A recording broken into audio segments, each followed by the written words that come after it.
ഈ മാനേജരെയും അതുപോലെ തന്നെ ബിഷപ്പിനെയും ഒക്കെ പോയി കണ്ട് ഞാനിങ്ങനെ അവരോടെല്ലാം ക്ഷമയൊക്കെ ചോദിച്ച് വന്നതാണല്ലോ. അതുകൊണ്ട് എത്രയും പെട്ടെന്ന് എൻ്റെ സസ്പെൻഷനൊക്കെ പിൻവലിച്ച് കോളേജ് തുറക്കുന്നതിനൊക്കെ മുമ്പ് എന്നെ ഉടനെ തന്നെ ജോലിയിൽ തിരിച്ചെടുക്കും എന്നുള്ള ഒരു ശുഭാപ്തി വിശ്വാസത്തിലായിരുന്നു ഞാൻ. പക്ഷെ അങ്ങനെ ഇരിക്കെ ഒരിക്കൽ എനിക്ക് സ്പീഡ് പോസ്റ്റിൽ പിന്നെ ഒരു മാനേജറുടെ ഒരു കത്ത് കിട്ടി, അതായത് ഒരു കവർ കിട്ടി. അത് മെമ്മോ ഓഫ് ചാർജസ് ആണ്, അത് എനിക്കെതിരെയുള്ള കുറ്റപത്രമാണ്. അതൊക്കെ വായിച്ച് ഞാൻ പെട്ടെന്ന് തന്നെ എന്നെ തിരിച്ചെടുക്കുമെന്നൊക്കെ വിചാരിച്ച് മനസ്സിൻ്റെ ഭാരമൊക്കെ ഒരു മട്ട് അകറ്റിയിരുന്ന് എനിക്ക് ഇത് വലിയ ഭാരമായി തോന്നി. ഞാൻ ആകപ്പാടെ അങ്കലാപ്പിലായി. പക്ഷെ അന്ന് തന്നെ മാനേജറച്ചൻ വിളിച്ച് എന്നോട് ഫോണിൽ സംസാരിച്ചു. അത് മെമ്മോ ഓഫ് ചാർജസ് കിട്ടിയെന്ന് വിചാരിച്ചിട്ട് വിഷമിക്കൊന്നും വേണ്ട, അതൊരു നടപടിയുടെ ഭാഗമായിട്ടാണ്, അതിനൊരു മറുപടി എഴുതി തന്നാൽ മതി, അത്രമാത്രം. അതിനെക്കുറിച്ച് കൂടുതൽ വേവലാതിപ്പെടേണ്ട എന്ന് എന്നെ അന്ന് സാന്ത്വനിപ്പിക്കുകയും ചെയ്തു. കോളേജ് മാനേജർ അയച്ചു തന്ന മെമ്മോയ്ക്ക് മറുപടി എഴുതാനും വേണ്ടിയിട്ട് ഞാനത് ശ്രദ്ധാപൂർവം വായിച്ചപ്പോൾ എനിക്ക് മനസ്സിലായി അത് ഒരു വക്കീൽ എഴുതിയിട്ടുള്ളതാണെന്ന്. കാരണം അത്രമാത്രം വക്രത അതിൽ നിറഞ്ഞു നിൽപ്പുണ്ട്. ഒന്നാമത്തെ ആരോപണം ഈ ചോദ്യപേപ്പറിൽ 11ാമത്തെ ചോദ്യം ഞാൻ ഇട്ടു എന്നുള്ളതാണ്. രണ്ടാമത്തെ ചാർജ് എന്ന് പറയുന്നത് ആ ചോദ്യം ഇസ്ലാം മതത്തെ മാത്രമല്ല എല്ലാ മതക്കാരുടെയും വികാരത്തെ വർണ്ണപ്പെടുത്താൻ പോകുന്നതാണ്. സാധാരണ ഒരു കുറ്റവാസന ഉള്ള ഒരു ആളിൽ നിന്നേ ഒരു കുറ്റകൃത്യം സംഭവിക്കുകയുള്ളൂ എന്നുള്ള ഒരു സാമാന്യ ബോധത്തിൽ നിന്ന് അങ്ങനെ എന്നെ ഒരു കുറ്റവാസനയുള്ള ആളായിട്ട്, ഇവിടെ മതനിന്ദയാണ് കുറ്റം, അപ്പോൾ എന്നെ ഒരു തികഞ്ഞ മതനിന്ദകനായിട്ട് ചിത്രീകരിക്കുന്നതാണ് ബാക്കി ഭാഗങ്ങളെല്ലാം. അപ്പോൾ ഞാൻ എപ്പോഴും, അതായത് അവസരം കിട്ടുമ്പോഴെല്ലാം വിദ്യാർത്ഥികളുടെ ഇടയിലും മറ്റും മതനിന്ദ നടത്തുന്ന ആളാണ്. അപ്പോൾ അങ്ങനെ എൻ്റെ സ്വഭാവ ദൂഷ്യം കൊണ്ടും അതുപോലെ തന്നെ കൃത്യവിലോപം കൊണ്ടും എന്നെ മൂവാറ്റുപുഴ നിർമ്മല കോളേജിൽ നിന്ന് തൊടുപുഴ ന്യൂമാൻ കോളേജിലേക്ക് ഒരു പണിഷ്മെൻറ്റ് ട്രാൻസ്ഫർ നടത്തിയാണ് അങ്ങോട്ട് ആക്കിയത് തന്നെ. അവിടെ ചെന്നിട്ടും ഞാൻ എൻ്റെ മുൻ നടപടികളൊക്കെ തുടർന്നു പോകുന്നു. വളരെ അധികാരികളോടൊക്കെ അഹങ്കാരത്തോടുകൂടി പെരുമാറുക, അതുപോലെ തന്നെ സഹപ്രവർത്തകരോട് ശണ്ട കൂടുക, അവസരം കിട്ടുമ്പോഴെല്ലാം ദൈവത്തെയും മറ്റും മതത്തെയും ഒക്കെ നിന്ദിച്ച് സംസാരിക്കുക എന്നുള്ള പ്രവർത്തികളിൽ ഞാനിങ്ങനെ മുഴുകി വന്നു എന്നുള്ളതാണ് ഈ പറയുന്ന ഈ കുറ്റപത്രത്തിൻ്റെ അല്ലെങ്കിൽ മെമ്മോ ഓഫ് ചാർജസിൻ്റെ ഒരു ആകത്തുക.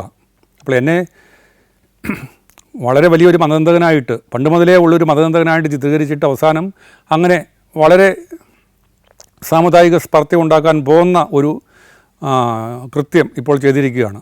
അതിനൊക്കെയുള്ള മറുപടിയാണ് എന്നിൽ നിന്ന് അവർ തേടുന്നത്. അപ്പോൾ ഇതൊക്കെ വായിച്ച് ഞാൻ ആകപ്പാടെ അങ്ങനെ ഭയന്നു.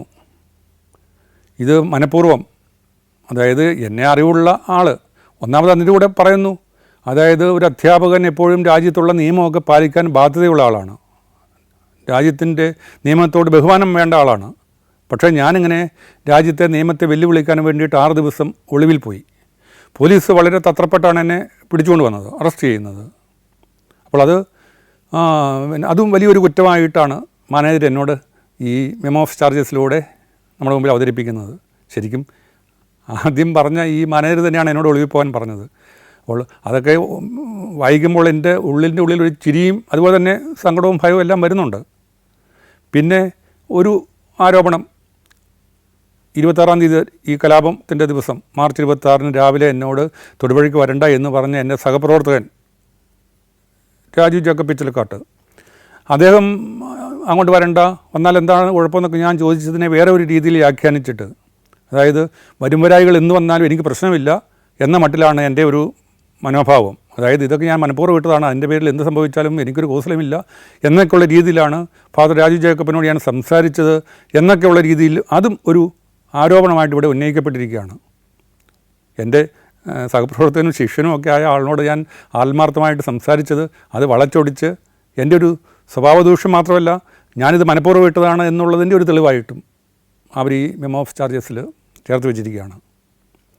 ഞാൻ ഇങ്ങനെ ഒരു നടപടിക്രമം മാത്രമാണ്, ഒരു മറുപടി എഴുതി തന്നാൽ മതി എന്ന് മാനേജർ മോൺസിഞ്ഞോർ തോമസ് മലയക്കുടി പറഞ്ഞു എങ്കിലും ഇതൊക്കെ വായിച്ചപ്പോൾ എനിക്കൊരു ഭയാശങ്കകൾ ഉണ്ടാകാതിരുന്നില്ല. ഞാൻ ഈ മാനേജിംഗ് ബോർഡിലൊക്കെ ഉള്ള 2 മുൻ പ്രിൻസിപ്പൽമാർ, വൈദികരല്ലാത്ത 2 പ്രിൻസിപ്പൽമാർ, അവരോടൊക്കെ എനിക്ക് നല്ല ചങ്ങാത്തമുള്ളതാണ്. അവരുടെയൊക്കെ കീഴിൽ ഞാൻ വളരെ കാലം ജോലി ചെയ്തതാണ്. അപ്പോൾ അവരോട് ഈ മെമോസ് ചാർജസൊക്കെ കാണിച്ചിട്ട് എന്തെങ്കിലും കുഴപ്പമുണ്ടാകുമെന്നൊക്കെ ആരാഞ്ഞു. അവർ പറഞ്ഞു അങ്ങനെ കുഴപ്പമൊന്നുമില്ല, ഏതായാലും അത് നടപടിയൊന്നും ഉണ്ടാവുകയില്ല, അവർക്ക് കാര്യം ബോധ്യപ്പെടുമ്പോൾ അത് പിന്നെ ജോസഫിൻ്റെ സസ്പെൻഷനൊക്കെ പിൻവലിക്കും. ഞാൻ ചോദിച്ചു, വേറെ ഇതിനകത്ത് ഇങ്ങനെ ഒരു വക്കീലാണ് എഴുതിയിരിക്കുന്നത്, നമ്മൾ വക്കീലിന് വല്ലതും ഏർപ്പാടാക്കണോ ഇതിന് മറുപടി കൊടുക്കാൻ? അന്നേരം പറഞ്ഞു അത് വെറുതെ കാശ് കളയേണ്ട കാര്യമില്ല. ഇപ്പം ഏതായാലും ഈ പറയുന്ന ആരോപണങ്ങൾക്ക് ജോസഫിന് കൊടുക്കാവുന്നത് പോലെ ഒരു കൃത്യ മറുപടി, പ്രത്യേകിച്ച് സാഹിത്യ സംബന്ധമായിട്ടാണ് ഈ ചോദ്യം, അതുകൊണ്ട് വേറെ വക്കീൽ എഴുതിയാലും അത്രയും നന്നാവാൻ സാധ്യതയില്ല, വെറുതെ കാശും കളയണ്ട എന്ന് പറഞ്ഞ് അവരെന്നെ ആശ്വസിപ്പിക്കുകയും അതുകൊണ്ട് ഞാൻ തന്നെയാണ് അതിനൊരു മറുപടി തയ്യാറാക്കാൻ ഒരുമ്പെട്ടത്. മറുപടി തയ്യാറാക്കാൻ വേണ്ടിയിട്ട് ഒന്നാമത് എന്നെ പണിഷ്മെൻറ്റ് ട്രാൻസ്ഫർ ആണെന്നാണല്ലോ പറഞ്ഞത്. എൻ്റെ സ്വഭാവദൂഷ്യത്തെക്കുറിച്ച് അത് തെളിവായിട്ട് പറയുന്നതാണ്. അപ്പോൾ എനിക്ക് മാനേജർ തന്നെ തന്ന അപ്പോയിൻമെൻ്റ് ഓർഡറുണ്ട്. എൻ്റെ സുദീർഘമായ സേവനത്തെയൊക്കെ മാനിച്ചുകൊണ്ട് മൂവാറ്റുപുഴ നിർമ്മല കോളേജിൽ നിന്ന് പ്രമോഷൻ തരികയാണ് ചെയ്തത്. തൊടുപുഴ ന്യൂമാൻ കോളേജിലെ വകുപ്പ് മേധാവിയായിട്ട് എനിക്ക് പ്രമോഷൻ തരികയാണ് ചെയ്തത്. അതിൻ്റെ മാനേജറുടെ ആ ഓർഡർ എൻ്റെ കൈവശമുണ്ട്. അത് ബിഷപ്പ് ഹൗസിൽ വെച്ച് ബിഷപ്പിൻ്റെ കൈകൾ കൊണ്ടാണ് അന്നുള്ള ഈ പുതുതായിട്ട് HOD-മാരായിട്ട് നിയമിതരായിട്ടുള്ള എല്ലാവരെയും ഒരുമിച്ച് വിളിച്ചു കൂട്ടി കാപ്പിയെല്ലാം തന്ന് സൽക്കരിച്ചതിന് ശേഷമാണ് ബിഷപ്പിൻ്റെ കൈകൾ കൊണ്ടാണ് ഈ ഓർഡർ ഞങ്ങൾക്ക് തരുന്നത്. അപ്പോൾ ആ ഓർഡർ കാണിക്കുമ്പോൾ ആ ഒരു വാദഗതിയെ നമുക്ക് തടയാമല്ലോ എന്നൊക്കെ വിചാരിച്ചു. അപ്പോൾ ഈ പഴയ എൻ്റെ ഈ ഔദ്യോഗികമായിട്ടുള്ള രേഖകളൊക്കെ വെച്ചിരിക്കുന്ന ഷെൽഫ് തുറന്ന് നോക്കിയപ്പോഴാണ് അതൊന്നും കാണാനില്ല. ഈ പറയുന്ന മാനേജറുടെ അപ്പോയിൻമെൻറ്റ് ആദ്യം കിട്ടിയ കാലം മുതലുള്ള എൻ്റെ ഓർഡേഴ്സ് മുഴുവൻ ഞാൻ സൂക്ഷിച്ചു വെച്ചിരുന്നത് ഒന്നും എൻ്റെ അലമാരയിൽ ഇപ്പോൾ ഇല്ല. അപ്പോൾ മകൻ പറഞ്ഞു അത് അന്ന് മകനെ കൂട്ടി പോലീസ് DSP കുര്യാക്കോസൊക്കെ വന്ന സമയത്ത് എടുത്തുകൊണ്ട് പോയതായിരിക്കും, അല്ലാതെ വേറെ അത് മോശം പോകാൻ കാര്യമില്ല. പൂട്ടി വെച്ചിരിക്കുന്ന സാധനമാണ്, ആ പെട്ടിയാണ് കുത്തി തുറന്നിട്ടുള്ളത്. അത് താക്കോലില്ലാതെ അത് പൂട്ട് പൊളിക്കുകയാണ് ചെയ്തത്. അപ്പോൾ ഈ മൂവാറ്റുപുഴ വെച്ച് എനിക്ക് കുറച്ച് റെസിപ്റ്റൊക്കെ തിരിച്ചു തന്ന കൂട്ടത്തിൽ എന്തുകൊണ്ട് തിരിച്ചു തന്നില്ല? അപ്പോൾ ഇങ്ങനെ കാശ് വാങ്ങിച്ചിട്ട് എന്നോട് ചോദിച്ച കൈക്കൂലി കാശ് കിട്ടിയിട്ട് തരാൻ വേണ്ടിയിട്ട് അവരത് ഒരു പണയം ഉരുപ്പടി പോലെ വെച്ചിരിക്കുകയാവും എന്ന് ഞാൻ വിചാരിച്ചു. ഏതായാലും ഇനിയിപ്പോൾ നേരിട്ട് ചോദിച്ചിട്ട് കാര്യമില്ല എന്നുള്ളത് കൊണ്ട് എൻ്റെ ഒരു സുഹൃത്ത് തിരുവനന്തപുരത്ത് DYSP ഉണ്ട്, സ്പെഷ്യൽ ബ്രാഞ്ചിലെ DYSP ആണ്. എൻ്റെ വളരെ അടുത്ത സുഹൃത്താണ്, അത്രമാത്രം എന്നോട് ആത്മാർത്ഥതയുള്ള ഒരു സുഹൃത്താണ്. അപ്പോൾ അദ്ദേഹത്തിൻ്റെ ഒരു സുഹൃത്ത് വേറൊരു DYSP പൈനാവിലെ ഈ DYSP കുര്യാക്കോസിൻ്റെ ഓഫീസിൽ വർക്ക് ചെയ്യുന്നുണ്ട്, അവിടെ വേറെ ഒരു വകുപ്പിൽ. അദ്ദേഹത്തോടെ കൊണ്ട് ഈ കുര്യാക്കോസിനോട് ചോദിച്ചു, അതായത് ഡോക്യുമെൻറ്റ്സ് എല്ലാം കൊടുക്കണം, ജോസഫിന് ആ ഡോക്യുമെൻറ്റ്സ് എല്ലാം കൊടുക്കണം, നിങ്ങൾ എടുത്തുകൊണ്ട് പോയ ഡോക്യുമെൻറ്റ്സ് എല്ലാം കൊടുക്കണം. പക്ഷേ അതിനൊരു അഴകുഴമ്പൻ മറുപടിയാണ് DYSP കുര്യാക്കോസ് ഈ പറയുന്ന മറ്റേ DSPയോട് പറയുന്നത്. പിന്നീട് ഈ തിരുവനന്തപുരത്തുള്ള DYSPൻ്റെ സുഹൃത്ത് DYSP അദ്ദേഹം വളരെ കർക്കശമായിട്ട് പറഞ്ഞു, അത് കൊടുക്കുകയില്ലയോ എന്നുള്ളത് കൃത്യമായിട്ട് പറയണം എന്നും വളരെ കർക്കശമായിട്ട് പറഞ്ഞപ്പോഴാണ് വന്ന് വാങ്ങിച്ചോളാൻ പറഞ്ഞു കുര്യാക്കോസ് നയുന്നത്. പിന്നീട് എൻ്റെ ഭാര്യയുടെ ഒരു അന്ന ബന്ധു പൈനാവിൽ പോയി അത് വാങ്ങിക്കുന്ന സമയത്തും ഈ കൈക്കൂലി കൊടുക്കാത്തതിൻ്റെ ഒരു മനോവിഷമമൊക്കെ പ്രകടിപ്പിക്കാൻ അവിടുത്തെ ഈ ക്രൈം ഡിറ്റാച്ച്മെൻറ്റ് ഓഫീസിലെ ആ പോലീസുകാർ അത് പ്രകടിപ്പിക്കാതിരുന്നില്ല. അപ്പോൾ അങ്ങനെ ഒരു നിർബന്ധ ബുദ്ധിയാൽ ഇങ്ങനെ എൻ്റെ സുഹൃത്ത് DYSP ഇതിൽ ഇടപെട്ടത് കൊണ്ടാണ് എനിക്കതൊക്കെ തിരിച്ചു കിട്ടുന്നത്. അപ്പം അങ്ങനെ ആ തെളിവ് ഞാനിങ്ങനെ മതനിന്ദകൻ അല്ല, അങ്ങനെയുള്ള കുറ്റകൃത്യം ചെയ്തിട്ട് എന്നെ അങ്ങോട്ട് പണിഷ്മെൻറ്റ് ട്രാൻസ്ഫറൊന്നും ആയിരുന്നില്ല, എൻ്റെ സുദീർഘമായ സേവനത്തെ പ്രകീർത്തിച്ചുകൊണ്ട് എനിക്ക് തന്ന അപ്പോയിൻമെൻറ്റാണ്, അത് മാനേജർ തന്നിട്ടുള്ളതാണല്ലോ. അതുകൊണ്ട് അതുപോലെ തന്നെ ഞാൻ എല്ലാ ക്ലാസ്സിലും ഈ മതനിന്ദ നടത്തുന്ന ആളാണ്, അവസരം കിട്ടിയാൽ ദൈവത്തെയും ദൈവവിശ്വാസത്തെയും മതങ്ങളെയും എല്ലാം നിന്ദിക്കുന്ന ആളാണ് എന്നുള്ളതിന് മറുപടി വളരെ അതിനെ തകർക്കാൻ പോകുന്ന വളരെ നല്ല ആയുധം എൻ്റെ കയ്യിലുണ്ട്. കാരണം ഞാൻ ഈ തൊടുപുഴ ന്യൂമാൻ കോളേജിൽ ചെന്നപ്പോൾ വകുപ്പ് മേധാവിയായിട്ട് ചെന്നു. അതുകൂടാതെ അവിടുത്തെ കോളേജ് കൗൺസിൽ എനിക്ക് വേറെ ഒരു അധിക ചുമതല കൂടി തന്നു. അതായത് വാല്യൂ എഡ്യൂക്കേഷൻ ബോർഡ് എന്ന് പറയുന്ന ഒരു പല ചെറിയ ചെറിയ ബോർഡായിട്ട് തിരിച്ചിട്ടുണ്ട്. അപ്പോൾ അതിൻ്റെ ഒരു ഡയറക്ടറായിട്ട് എന്നെ നിയമിച്ചു. അതിന് പ്രധാന ജോലി എന്ന് പറയുന്നത് ആഴ്ചയിൽ ഒരിക്കൽ വാല്യൂ എഡ്യൂക്കേഷൻ ക്ലാസ് ഉണ്ട്. ബുധനാഴ്ച മറ്റാണെന്ന് തോന്നുന്നു. എല്ലാ ദിവസവും അരമണിക്കൂർ എല്ലാ ക്ലാസ്സുകൾക്കും ഒരു മൂല്യബോധന ക്ലാസ്സാണ്. അത് ക്ലാസ് ടീച്ചേഴ്സാണ് എടുക്കുന്നത്. അപ്പം ഞാൻ ചെല്ലുന്നതിന് മുമ്പ് അങ്ങനെ ഒരു പീരീഡൊക്കെ ഉണ്ടായിരുന്നു. പക്ഷേ ചിലർ എന്തെങ്കിലുമൊക്കെ നല്ല കാര്യങ്ങളൊക്കെ പിള്ളേർക്ക് പറഞ്ഞു കൊടുക്കും. ചിലർ അതായത് ആർട്സ് വിഷയങ്ങളുള്ളവർക്ക് അങ്ങനെ ഒരു ക്ലാസ് എടുക്കുന്നതിന് അധികം വിഷമമൊന്നുമില്ല. പക്ഷേ പലപ്പോഴും സയൻസ് വിഷയങ്ങൾ പഠിപ്പിക്കുന്ന അധ്യാപകർക്ക് ഇങ്ങനെ ഒരു ക്ലാസ്, ഒരു മൂല്യബോധനം, മതേതരത്വം ഉള്ള ഒരു മൂല്യാധിഷ്ഠിത ക്ലാസ് എടുക്കാനൊന്നും നിശ്ചയമുണ്ടാവില്ല. അവരതുകൊണ്ട് ആ സമയത്തൊക്കെ നമ്മുടെ പോർഷൻ തീർന്നിട്ടില്ല, കണക്ക് തീർന്നിട്ടില്ല, സയൻസ് തീർന്നിട്ടില്ല എന്നുള്ള ആ വിഷയങ്ങൾ ആ സമയത്ത് ചിലപ്പോൾ പഠിപ്പിച്ചു പോകുന്നു. ഏതായാലും ഞാനതിൻ്റെ ചുമതലക്കാരനായതിനു ശേഷം പ്രിൻസിപ്പലാണ് നിയമിക്കുന്നത് കൗൺസിലിൻ്റെ റെക്കമെൻഡേഷൻ അനുസരിച്ച്. ഞാൻ ഈ പറയുന്ന ഈ ക്ലാസ്സുകളെല്ലാം ഏകോപിപ്പിക്കാൻ തീരുമാനിച്ചു. അതായത് ഒരേ വിഷയം തന്നെ ഈ ക്ലാസ്സുകളിൽ 40ഓളം ക്ലാസ്സുകളുണ്ട്. അപ്പം 40 ക്ലാസ് ടീച്ചർമാർക്ക് ക്ലാസ് എടുക്കാൻ വേണ്ടിയിട്ട് ഒരു വിഷയം കണ്ടുപിടിച്ചിട്ട് അതിനെക്കുറിച്ചുള്ള ചെറിയൊരു വിവരണം, ചെറിയ ലേഖനം, ലഘുലേഖ ഞാൻ തയ്യാറാക്കി അത് DTP എടുത്ത് 40 ഫോട്ടോസ്റ്റാറ്റ് കോപ്പി എടുത്ത് എല്ലാ അധ്യാപകർക്കും തലേന്ന് തന്നെ കൊടുക്കും. അത് പ്രിൻസിപ്പലിൽ കാണിച്ച് പ്രിൻസിപ്പലിൻ്റെ ഒപ്പോടുകൂടി ഞാനും പ്രിൻസിപ്പലും ഒപ്പിട്ടത് കൊടുക്കും. അത് തലേന്ന് തന്നെ അധ്യാപകർ, ക്ലാസ് ടീച്ചേഴ്സ് വായിച്ച് മനസ്സിലാക്കിയിട്ട്, എൻ്റെ ഒരു ഉദ്ദേശം അതൊരു വായിച്ച് സ്വായത്തമാക്കിയിട്ട് അത് വെച്ച് അതിൽ പറയുന്ന കാര്യങ്ങൾ സ്വന്തം ഭാഷയിൽ പറയണമെന്നാണ് നമ്മൾ ഉദ്ദേശിച്ചിട്ടുള്ളത്. വളരെ അപൂർവം പേര് അങ്ങനെ ചെയ്യും. എന്നാൽ മറ്റു ചിലർ അത് വായിച്ച് വ്യാഖ്യാനിച്ച് കൊടുക്കും. തീർത്ത് മടിയന്മാരായിട്ടുള്ള അധ്യാപകരാണെങ്കിൽ അത് കുട്ടികളെ കൊണ്ട് പലതവണയൊക്കെ വായിപ്പിക്കും. ഏതായാലും അത് എല്ലാ ക്ലാസ്സുകളിലും അത് അങ്ങനെ ചെയ്യുമായിരുന്നു. അതുമാത്രമല്ല, ഇതൊരു മതേതര വിഷയമാണ്.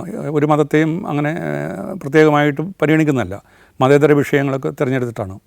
അത് കാലികമായിട്ടുള്ള വിഷയങ്ങളാണ് പലപ്പോഴും സെലക്ട് ചെയ്യുന്നത്. അപ്പം ഗാന്ധി ജയന്തിയുടെയൊക്കെ ആഴ്ചയിലാണ് ഞാൻ കൊടുത്തത് അഹിംസയെക്കുറിച്ചുള്ള ലേഖനമാണ്. അഹിംസ എന്താണ്? അപ്പോൾ അഹിംസയുടെ ഒരു തത്വം അത് പിന്നെ ഗാന്ധിജി അതിന് കൊടുക്കുന്ന നിർവചനവും യേശുവും അതുപോലെ തന്നെ മുഹമ്മദ് നബിയൊക്കെ അങ്ങനെ അഹിംസാവാദികളായിരുന്നു എന്നൊക്കെയുള്ള രീതിയിൽ ഒരു മതേതര കാഴ്ചപ്പാട് കൂടിയാണ് ഇതൊക്കെ എഴുതിയിരിക്കുന്നത്. അപ്പോൾ അങ്ങനെ ഇപ്പം ഒളിമ്പിക്സൊക്കെ നടക്കുകയാണെങ്കിൽ ആ ആഴ്ചയിൽ കൊടുത്തത് പിന്നെ ഈ സ്പോർട്സ്മാൻ സ്പിരിറ്റാണ്. നമ്മുടെ ജീവിതത്തിൽ ഒരു സ്പോർട്സ്മാൻ സ്പിരിറ്റ് പുലർത്തേണ്ടുന്നതിൻ്റെ ആവശ്യകത എല്ലാ കാര്യങ്ങളിലും. തോൽക്കുമെന്നറിഞ്ഞാൽ പോലും നമ്മൾ ജീവിതത്തിൽ നിന്ന് പിന്മാറാതെയുള്ള ഒരു സ്ഥൈര്യമായിട്ടുള്ള ഒരു മുന്നോട്ട് പോക്കിനെ കുറിച്ചൊക്കെയാണ്. അതുപോലെ തന്നെ ഈ ജൂൺ 5 പരിസ്ഥിതി ദിനമാണ്. അപ്പം പരിസ്ഥിതി ശാസ്ത്രത്തെക്കുറിച്ച് നമ്മൾ പരിസ്ഥിതിയെ എങ്ങനെ കാണണം, അതിനെ പരിസ്ഥിതി സ്നേഹമൊക്കെ കുട്ടികളിൽ ഉണ്ടാകാൻ പോകുന്ന ഒരു ലേഖനം, അതിൻ്റെ ആധികാരികമായിട്ടുള്ള കാര്യങ്ങളാണ് പഠിപ്പിക്കുന്നത്. അപ്പം അങ്ങനെയുള്ള ലേഖനങ്ങളൊക്കെ ഞാനിങ്ങനെ ചിലതൊക്കെ നല്ല നർമ്മ കഥകളൊക്കെ എൻ്റെ ആരംഭത്തിലുണ്ടാവും. അപ്പോൾ അങ്ങനെയുള്ള ലേഖനങ്ങളൊക്കെ ഈ അധ്യാപകർക്ക് കൊടുക്കും. അവരത് വെച്ചിട്ടാണ് ക്ലാസ് എടുത്തുകൊണ്ടിരുന്നത്. ഈ അധ്യാപകരത് അത് ക്ലാസ് എടുത്ത് കഴിഞ്ഞിട്ട് കളയില്ല. അവരതൊരു ഫയൽ ചെയ്ത് വെക്കും. എന്നിട്ട് അവർ പറഞ്ഞിട്ടുണ്ട് എന്നോട് പലരും, അതായത് ഇത് കളയാതെ വെച്ചിരിക്കുന്ന വല്ല സ്കൂളിലോ എവിടെയെങ്കിലും പ്രസംഗിക്കാനൊക്കെ പോകുമ്പോൾ ഇതിലെ കഥകളൊക്കെ എടുത്ത് നമുക്ക് പ്രസംഗിക്കാൻ പറ്റുമല്ലോ, അതിന് സഹായകമാണ് എന്നുള്ളത് കൊണ്ട് അവരത് സൂക്ഷിച്ചു വെക്കുമായിരുന്നു. അതുപോലെ തന്നെ അവിടുത്തെ നോൺ ടീച്ചിങ് സ്റ്റാഫിൽപ്പെട്ടവർ പോലും എന്നോട് അതിൻ്റെ ഒരു കോപ്പി ചോദിക്കും. എൻ്റെ മോള് 7ാം ക്ലാസ്സിൽ പഠിക്കുന്നവളാണ്, അവൾക്ക് നല്ല പ്രസംഗവാസനയുണ്ട്, പ്രസംഗിക്കാനൊക്കെ പോകും, അതുകൊണ്ട് അവൾക്ക് കൊടുക്കാനാണെന്നൊക്കെ പറഞ്ഞ് ഇങ്ങനെ വന്ന് എന്നോട് ഈ എൻ്റെ കോപ്പികളൊക്കെ വാങ്ങിക്കുന്ന നോൺ ടീച്ചിങ് സ്റ്റാഫുണ്ട്. കുട്ടികൾ പോലും ഇത് എഴുതുന്നത് ഞാനാണെന്ന് അറിയാവുന്നതുകൊണ്ട് ചില ക്ലാസ്സിലൊക്കെ ചെല്ലുമ്പോൾ ഇന്നത്തെ നല്ലതായിരുന്നു എന്നൊക്കെ കുട്ടികളും അതുപോലെ തന്നെ അധ്യാപകരും ഒക്കെ എന്നെ പ്രശംസിക്കുമായിരുന്നു. ഇതാ animal kingdom volume number 2 pen ഡ്രൈവിൽ 32 ജീവികൾ. അവരെക്കുറിച്ച് അറിയേണ്ടതെല്ലാമുണ്ട് ഈ അപൂർവ ശേഖരത്തിൽ. Animal kingdom volume number 2. അസുലഭവും ആവേശമുണർത്തുന്നതുമായ ഈ ദൃശ്യശേഖരം സ്വന്തമാക്കാൻ ഇനി പറയുന്ന നമ്പറിലേക്ക് AK എന്ന് SMS ചെയ്യുക. AK എന്നീ 2 അക്ഷരങ്ങൾ മാത്രം. ഫോൺ 9995444222. അപ്പോൾ അങ്ങനെയൊക്കെ ചെയ്തുകൊണ്ടിരുന്ന വാല്യൂ എഡ്യൂക്കേഷൻ ബോർഡിൻ്റെ ഡയറക്ടറായിട്ടിരുന്ന് ഞാനിതൊക്കെ ചെയ്തുകൊണ്ടിരിക്കുകയാണ്. 2008-2009 അധ്യയന വർഷത്തിൽ ഞാൻ ചെയ്തു. അതിൻ്റെ റിപ്പോർട്ട് പ്രിൻസിപ്പൽ മാനേജർക്ക് കൊടുത്തിട്ടുണ്ട്. കോളേജിൻ്റെ കലണ്ടറിൽ അത് പ്രസിദ്ധീകരിച്ചിട്ടുണ്ട്. എൻ്റെ നേതൃത്വത്തിൽ ഇതിങ്ങനെയൊക്കെ വളരെ സുദീർഘമായിട്ട് ചെയ്തതിന് എന്നെ പുകഴ്ത്തിയിട്ടുണ്ട്. അതുകൂടാതെ ഈ 2009-2010 വർഷത്തിലും ആ സ്ഥാനം എനിക്ക് തന്നെയാണ്. ഈ പറയുന്ന ഈ ചോദ്യപേപ്പർ വിവാദം ഉണ്ടാകുന്ന നാൾ വരെ ആ സ്ഥാനത്ത് ഞാൻ ഉണ്ടായിരുന്നതാണ്. ആ വർഷവും ഞാനാണ് ഇതൊക്കെ എഴുതി കൊടുത്തുകൊണ്ടിരുന്നത്. ഇപ്പോൾ അങ്ങനെ എഴുതി കൊടുത്തിരുന്ന ഈ ലേഖനങ്ങളിലൊക്കെ ചിലത് ഞാൻ ഈ ലേഖനങ്ങളുടെ കോപ്പി വെച്ചു. അതുപോലെ തന്നെ പ്രിൻസിപ്പൽ എൻ്റെ ഈ പ്രവൃത്തികളെ പ്രകീർത്തിച്ച് റിപ്പോർട്ട് എഴുതിയതൊക്കെ കോപ്പി വെച്ചു. അപ്പോൾ മതനിന്ദ നടത്തുന്ന ഒരാളെ മൂല്യബോധന ക്ലാസ്സുകൾ ഡയറക്റ്റായിട്ട് വെക്കുമോ? അപ്പോൾ അങ്ങനെയുള്ള ആക്ഷേപങ്ങളുടെ മുനയൊടിക്കാൻ വേണ്ടിയിട്ട് എനിക്ക് പറ്റും. അതിനുള്ള തെളിവ് എൻ്റെ കയ്യിലുണ്ട്. അപ്പോൾ അങ്ങനെ ഇതെല്ലാം ഞാൻ വെക്കുകയാണ്. ആ മൂല്യബോധന ക്ലാസ്സുകൾക്ക് കൊടുത്ത ലേഖനങ്ങൾ, ഈ അധ്യാപകർക്ക് വേണ്ടിയിട്ട് തയ്യാറാക്കിയിട്ടുള്ള ലേഖനങ്ങളാണ് പിന്നീട് 2015 DC ബുക്സ് നല്ല പാഠങ്ങൾ എന്ന പേരിൽ പുസ്തകമാക്കി പ്രസിദ്ധീകരിച്ചിട്ടുണ്ട്. അതും നല്ല നിലയിൽ വിറ്റുപോയ ഒരു പുസ്തകമാണ്. അപ്പോൾ അങ്ങനെയുള്ള തെളിവുകളൊക്കെ ഉള്ളപ്പം എനിക്ക് പിന്നെ ആശങ്കയൊന്നുമില്ല. അതുമാത്രമല്ല, ഈ ചോദ്യത്തിൻ്റെ പൊരുളിനെക്കുറിച്ച് അത് എഴുതിയപ്പോൾ എൻ്റെ മാനസികാവസ്ഥ, അതിൻ്റെ പിന്നിലുള്ള സാഹിത്യാത്മകത എന്താണെന്നൊക്കെ ഞാൻ വളരെ കൃത്യമായിട്ട് ഈ മറുപടിയിൽ എഴുതിയിട്ടുണ്ട്. പക്ഷെ അങ്ങനെയെല്ലാം എഴുതി തയ്യാറാക്കി. അതായത് ഒരിക്കലും ഞാൻ ഇതിന് വേണ്ടിയിട്ട് നമ്മളെടുത്ത് സംഭാഷണ ശകലം ഉള്ള പി ടി കുഞ്ഞുമുഹമ്മദിൻ്റെ ലേഖനമുള്ള ആ ബുക്ക്, അതിൻ്റെ കോപ്പി അതെല്ലാം വെച്ചിട്ടാണ് നമ്മൾ കൊടുക്കുന്നത്. ഏതായാലും അങ്ങനെ വളരെ ഭദ്രമായിട്ട്, അതായത് ഈ കോളേജിന് കളങ്കമുണ്ടാക്കി എന്നുള്ളതാണ് മൊത്തത്തിലുള്ള ഒരു നമ്മുടെ കുറ്റകൃത്യത്തിൻ്റെ അല്ലെങ്കിൽ മെമ്മോ ഓഫ് ചാർജസിൻ്റെ ധ്വനി. അപ്പോൾ ഞാൻ അങ്ങനെയൊന്നും ചെയ്തിട്ടില്ല. ഇതൊക്കെ ഒരു തെറ്റിദ്ധാരണ പേരിലുണ്ടായതാണ്. അങ്ങനെ ഉള്ള ആരുടെയെങ്കിലും ഒരു പ്രതിഷേധം കൊണ്ടോ അല്ലെങ്കിൽ കുൽസിതമായിട്ടുള്ള പ്രവൃത്തി കൊണ്ടോ നശിച്ചു പോകുന്നതല്ല ന്യൂമാൻ കോളേജിൻ്റെ ഒരു പാരമ്പര്യം, അതിൻ്റെ അന്തസ്സിനും അഭിമാനത്തിനും ഇണങ്ങാത്ത ഒരു പ്രവൃത്തി നാളിതുവരെയും ചെയ്തിട്ടില്ല, ഇനി ചെയ്യുകയുമില്ല എന്നൊക്കെ പറഞ്ഞുകൊണ്ടാണ് എൻ്റെ ഈ മെമ്മോ ഓഫ് ചാർജസിൻ്റെ മറുപടി ഉള്ളത്. അത് ഞാൻ ഈ പറഞ്ഞ ഈ മുൻ പ്രിൻസിപ്പൽമാരെ കാണിച്ച് അവരുടെ അംഗീകാരം, അവരുടെ ഇത് മതി, കൊള്ളാം, നല്ലതാണ് എന്നുള്ള അഭിപ്രായം തേടിയതിന് ശേഷമാണ് ബഹുമാനപ്പെട്ട മാനേജർക്ക് കൊണ്ടുപോയി സമർപ്പിക്കുന്നത്. അത് 5/5/2010 എന്നെ കണ്ട ഉടനെ ബഹുമാനപ്പെട്ട മാനേജൻ പാർലറിലേക്ക് വന്നു. എന്നോട് ഇരിക്കാൻ പറഞ്ഞു. ഞാൻ അദ്ദേഹത്തിന് എൻ്റെ മെമ്മോയ്ക്കുള്ള മറുപടി ഒരു കവറിൽ ഭദ്രമായിട്ട് ഇട്ട് അദ്ദേഹത്തെ ഏൽപ്പിച്ചു. അദ്ദേഹം പറഞ്ഞു, ഇത് ഞങ്ങൾ വായിച്ചു നോക്കട്ടെ, അതിനുശേഷം തീരുമാനമെടുക്കാം എന്നൊക്കെ പറഞ്ഞ കൂട്ടത്തിൽ വേറെ ചില കാര്യങ്ങളും കൂടി പറഞ്ഞു. അതായത് ഈ മുസ്ലിം സംഘടനയിൽപ്പെട്ട ചിലരൊക്കെ അരമനയിലേക്ക് ഫോൺ ചെയ്യാറുണ്ടത്രേ. അതായത് എൻ്റെ കാര്യത്തിൽ, പ്രൊഫസർ ടി ജോസഫിൻ്റെ കാര്യത്തിൽ നിങ്ങൾ എന്ത് നടപടിയാണ് എടുക്കാൻ ഉദ്ദേശിക്കുന്നത് എന്നൊക്കെ പല കോണുകളിൽ നിന്നും ആരാഞ്ഞുകൊണ്ടുള്ള ഫോൺ കോളുകൾ വരുന്നുണ്ടത്രേ. അപ്പോൾ അച്ഛൻ തന്നെ പറഞ്ഞു, ഞങ്ങൾ നിയമാനുസൃതമായിട്ടുള്ള നടപടി സ്വീകരിക്കും എന്നൊക്കെയാണ് ഞാൻ അവരോട് മറുപടി കൊടുത്തിട്ടുള്ളത് എന്നൊക്കെയുള്ള വാർത്ത അദ്ദേഹം എന്നെ അന്ന് അറിയിക്കുകയുണ്ടായി. ഏതായാലും ഞാൻ അവിടെ നിന്ന് പോന്നു കഴിഞ്ഞപ്പോൾ എനിക്കൊരു ആധി എന്നെ ബാധിച്ചു. അതായത് ഈ മുസ്ലിം സംഘടനകളിൽപ്പെട്ടവർ വിളിക്കുന്നു എന്നൊക്കെ പറഞ്ഞു കഴിഞ്ഞാൽ അത് തീവ്രവാദ സംഘടനകളിൽ നിന്നാണോ ഈ വിളി വരുന്നത്? അവർ എന്നോടുള്ള മാനേജ്മെൻറ്റിൻ്റെ നിലപാട് എന്താണെന്ന് അറിയാൻ വേണ്ടിയിട്ടല്ലേ ഇങ്ങനെയൊക്കെ വിളിക്കുന്നത്? അപ്പോൾ ഈ മാനേജർ ഞങ്ങൾ നിയമാനുസൃതമായ നടപടി എടുക്കും എന്നൊക്കെ പറയുമ്പോൾ എന്നെ തള്ളിപ്പറയുന്നതിന് തുല്യമല്ലേ? നിയമാനുസൃത നടപടി എടുക്കും എന്ന് പറയുമ്പോൾ എന്നെ തള്ളിപ്പറയുന്നതിന് തുല്യമല്ലേ? അത് അവർക്ക് എൻ്റെ മേൽ ആക്രമണം നടത്താനുള്ള ലൈസൻസായിട്ട് മാറില്ല എന്നൊക്കെ ഉള്ള ചിന്ത എന്നെ അങ്ങനെ ബാധിച്ചു തുടങ്ങി.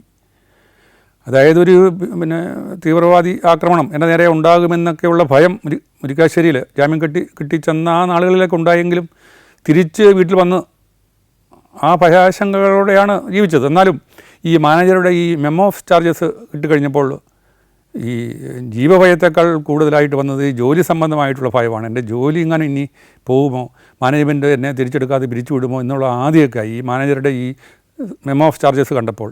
ഏതായാലും മെമ്മോ ഓഫ് ചാർജസിന് മറുപടിയൊക്കെ കൊടുത്തു കഴിഞ്ഞാൽ മാനേജറിൻ്റെ ഈ വാക്കുകളും കൂടെ കേട്ടപ്പോഴത്തേക്ക് എനിക്ക് ഒരു ഇങ്ങനത്തെ ഒരു സംശയം, അങ്ങനെ ഒരു ഭയമൊക്കെ തോന്നി തുടങ്ങി. ഏതായാലും ഇത് 5-ാം തീയതിയാണ്. 6-ാം തീയതി ഞാൻ ഈ മുരിക്കാശ്ശേരി ഭാര്യ വീട്ടിൽ നിന്ന് വന്നതിന് ശേഷം ഈ 1-2 തവണയേ വീടിന് പുറത്ത് പോയിട്ടുള്ളൂ. ഒന്ന് ബിഷപ്പ് ഹൗസിൽ പോയതും ഇപ്പോൾ ഈ മാനേജർക്ക് ഈ മറുപടി കൊടുക്കാൻ വേണ്ടി പോയതേ ഉള്ളൂ. അല്ലാത്ത സമയങ്ങളിലൊക്കെ ഞാൻ വീട്ടിലാണ്, വീടിന് പുറത്തിറങ്ങാതിരിക്കുകയാണ്.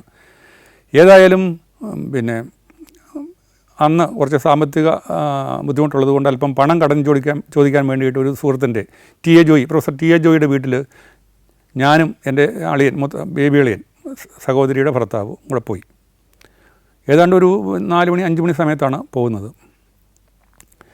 ഞാനവിടെ പോയിട്ട് തിരിച്ചു വന്നപ്പോഴാണ് വീട്ടിൽ വന്ന ചില അതിഥികളെക്കുറിച്ച് ഭാര്യയും എൻ്റെ സിസ്റ്റർ മാരിസ്റ്റെല്ല ഒക്കെ പറയുന്നത്.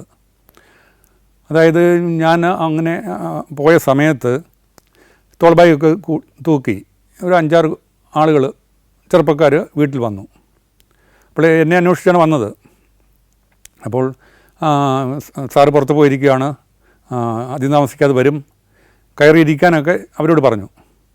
അപ്പോൾ അവരുടെ ആഗമനോദ്ദേശം എന്ന് പറയുന്നത് അവരൊരു കോളേജിൽ നിന്ന് വരികയാണ്. ഒരു പേര് പറഞ്ഞു, കോളേജിൻ്റെ പേരെന്തോ പറഞ്ഞിട്ട് ആ കോളേജിൽ നിന്ന് വരികയാണ്.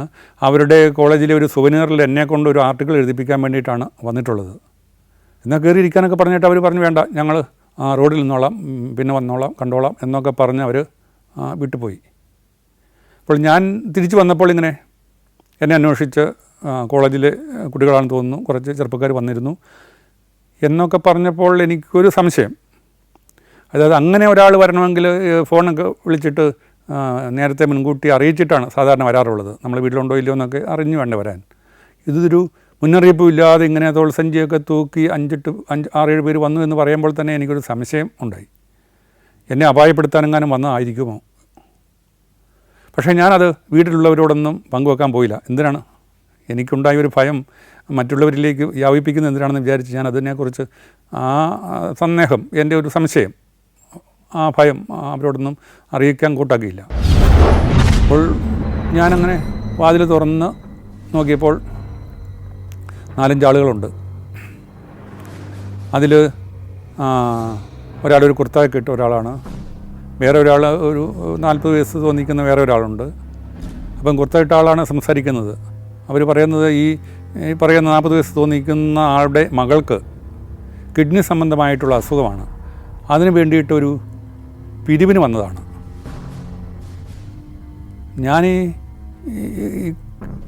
രോഗിയായിട്ടുള്ള കുട്ടിയുടെ പിതാവ് ആണെന്ന് പറയുന്ന ആളിനെ നോക്കിയപ്പോൾ അയാളുടെ മുഖത്തൊരു ദൈന്യതയൊന്നുമില്ല, ഒരു ക്രൗര്യമാണ് കാണുന്നത്.